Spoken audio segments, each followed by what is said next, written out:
Chief Justice Roberts, Vice President Harris, Speaker Pelosi, Leader Schumer, Leader McConnell, Vice President Pence, and my distinguished guests, my fellow Americans. This is America's day. This is democracy's day, a day of history and hope, of renewal and resolve. Through a crucible for the ages, America has been tested anew, and America has risen to the challenge.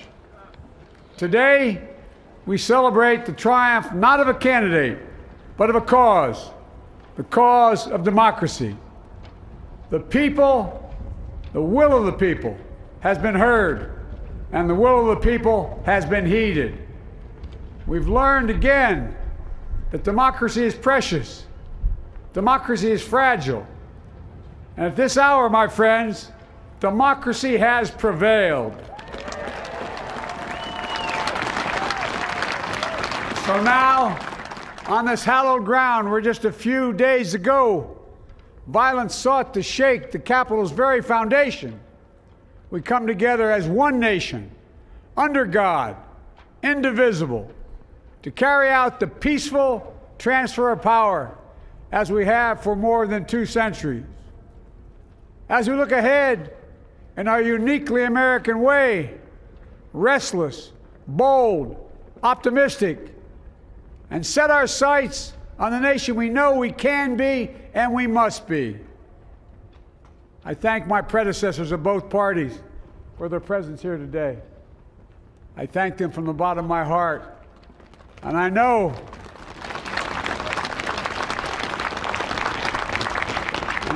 the resilience of our Constitution and the strength of our nation, as does President Carter, who I spoke with last night, who cannot be with us today, but whom we salute for his lifetime in service. I've just taken the sacred oath each of those patriots have taken, the oath first sworn by George Washington. But the American story depends not on any one of us, not on some of us, but on all of us, on we, the people, who seek a more perfect union. This is a great nation. We are good people. And over the centuries, through storm and strife, in peace and in war, we've come so far, but we still have far to go. We'll press forward with speed and urgency, for we have much to do in this winter of peril and significant possibilities. Much to repair, much to restore, much to heal, much to build, and much to gain. Few people in our nation's history have been more challenged or found a time more challenging or difficult than the time we're in now. Once-in-a-century virus that silently stalks the country. It's taken as many lives in 1 year as America lost in all of World War II. Millions of jobs have been lost. Hundreds of thousands of businesses closed. A cry for racial justice, some 400 years in the making, moves us. The dream of justice for all will be deferred no longer. A cry for survival comes from the planet itself, a cry that can't be any more desperate or any more clear. And now, a rise of political extremism, white supremacy, domestic terrorism, that we must confront and we will defeat. To overcome these challenges, to restore the soul and secure the future of America, requires so much more than words. It requires the most elusive of all things in a democracy: unity. Unity. In another January, on New Year's Day in 1863, Abraham Lincoln signed the Emancipation Proclamation. When he put pen to paper, the president said, and I quote, If my name ever goes down into history, it'll be for this act, and my whole soul is in it. My whole soul is in it. Today, on this January day, my whole soul is in this, bringing America together, uniting our people, uniting our nation. And I ask every American to join me in this cause.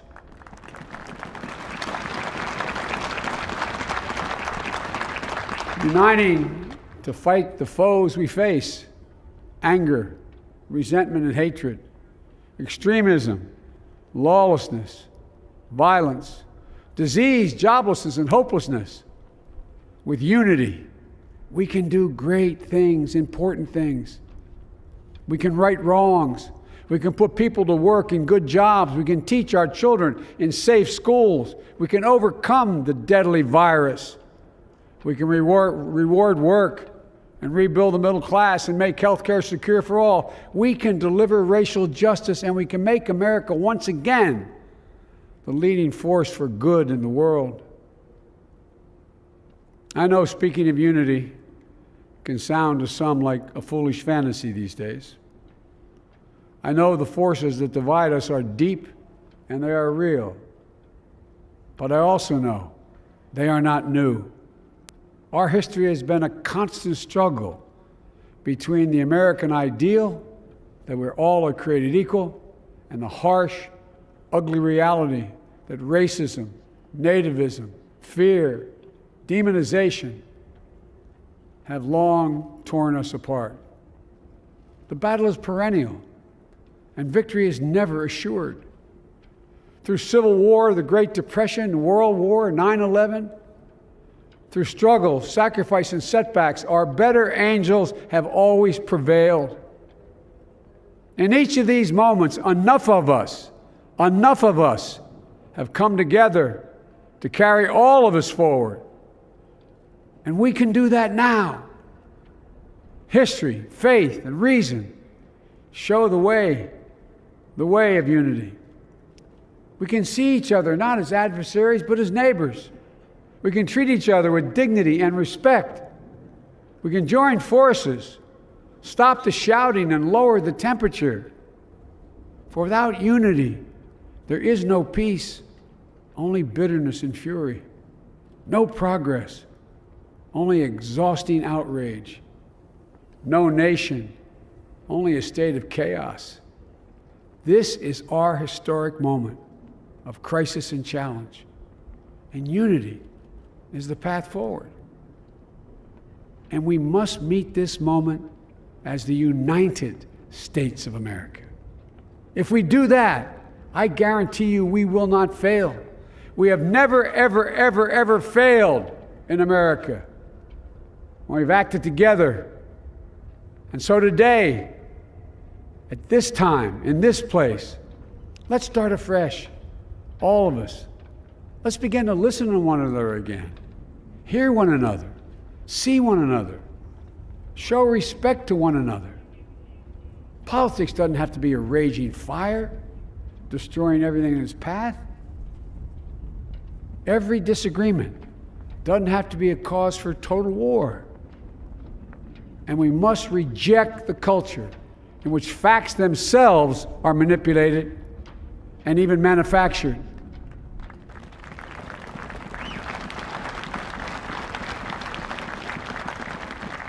My fellow Americans, we have to be different than this.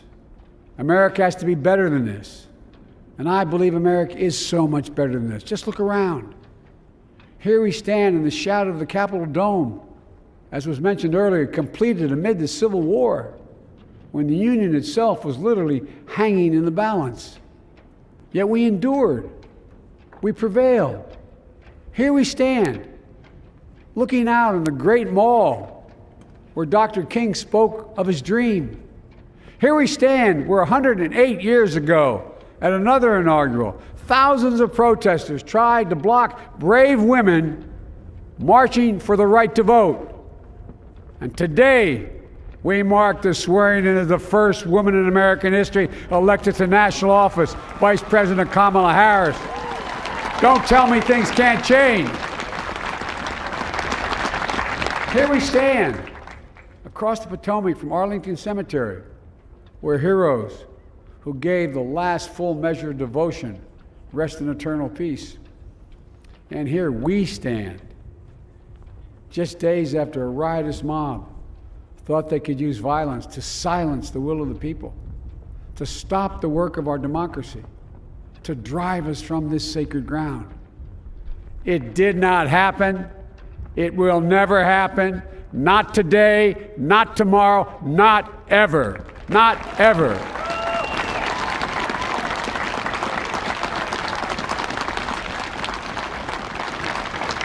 To all those who supported our campaign, I'm humbled by the faith you've placed in us. To all those who did not support us, let me say this. Hear me out as we move forward. Take a measure of me and my heart. And if you still disagree, so be it.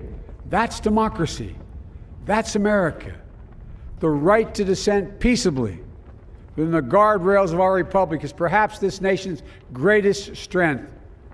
Yet hear me clearly. Disagreement must not lead to disunion. And I pledge this to you. I will be a president for all Americans. All Americans. And I promise you, I will fight as hard for those who did not support me as for those who did.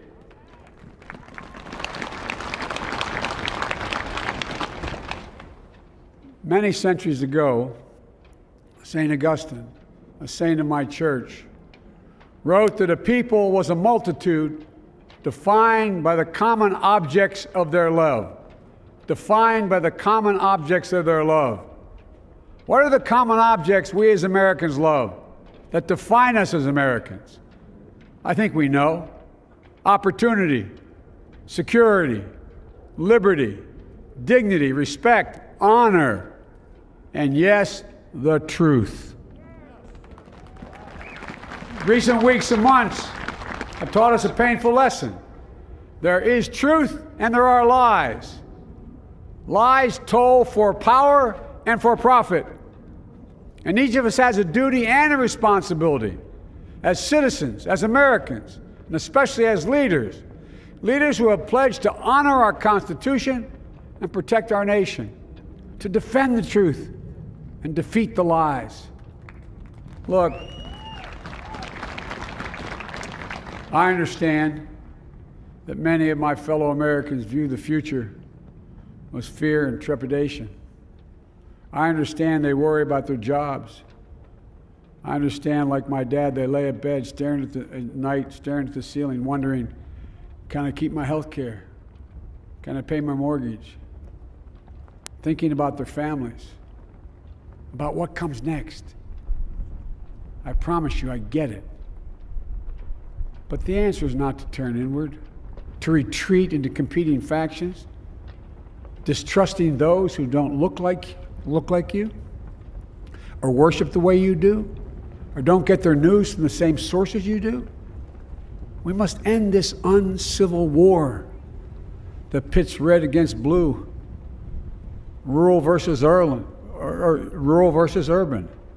conservative versus liberal.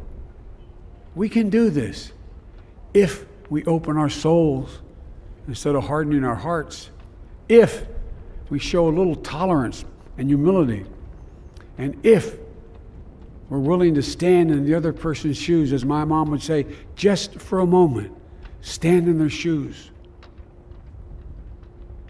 Because here's the thing about life. There's no accounting for what fate will deal you. Some days, when you need a hand. There are other days when we're called to lend a hand. That's how it has to be. That's what we do for one another. And if we are this way, our country will be stronger, more prosperous, more ready for the future. And we can still disagree. My fellow Americans, in the work ahead of us, we're going to need each other. We need all our strength to persevere through this dark winter. We're entering what may be the toughest and deadliest period of the virus. We must set aside politics and finally face this pandemic as one nation.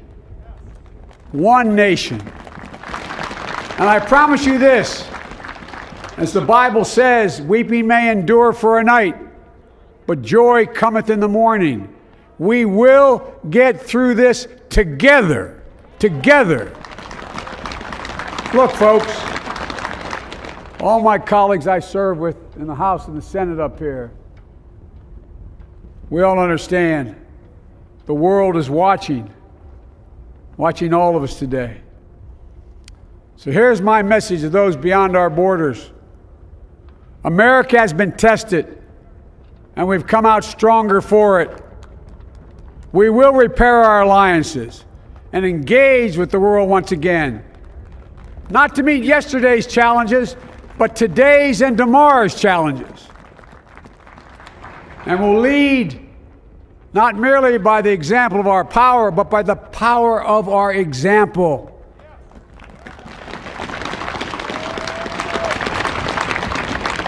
We'll be a strong and trusted partner for peace, progress, and security. Look, you all know we've been through so much in this nation. And in my first act as president, I'd like to ask you to join me in a moment of silent prayer. Remember all those who we lost in this past year to the pandemic. Those 400,000 fellow Americans, moms, dads, husbands, wives, sons, daughters, friends, neighbors, and co-workers. We'll honor them by becoming the people and the nation we know we can and should be. So I ask you, let's say a silent prayer for those who've lost their lives and those left behind, and for our country.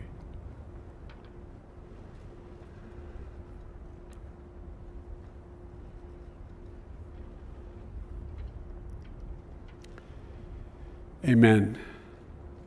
Folks, this is a time of testing. We face an attack on our democracy and on truth, a raging virus, growing inequity, the sting of systemic racism, a climate in crisis, America's role in the world. Any one of these would be enough to challenge us in profound ways. But the fact is, we face them all at once, presenting this nation with one of the gravest responsibilities we've had.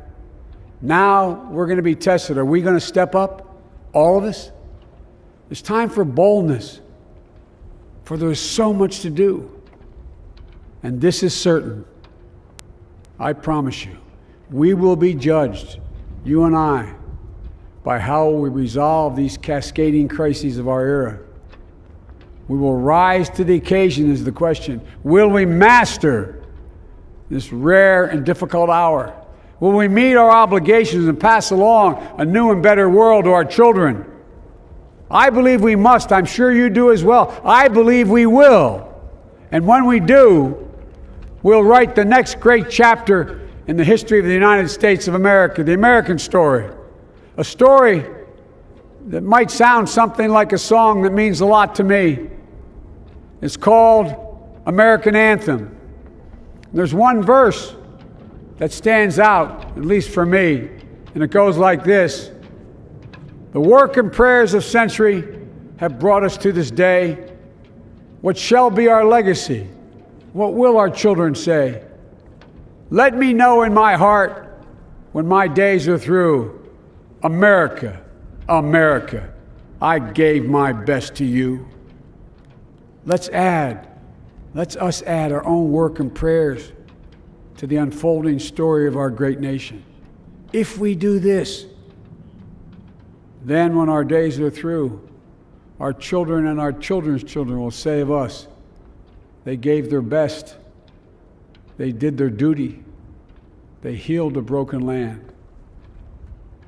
My fellow Americans, I close the day where I began, with the sacred oath. Before God and all of you, I give you my word. I will always level with you. I will defend the Constitution. I'll defend our democracy. I'll defend America.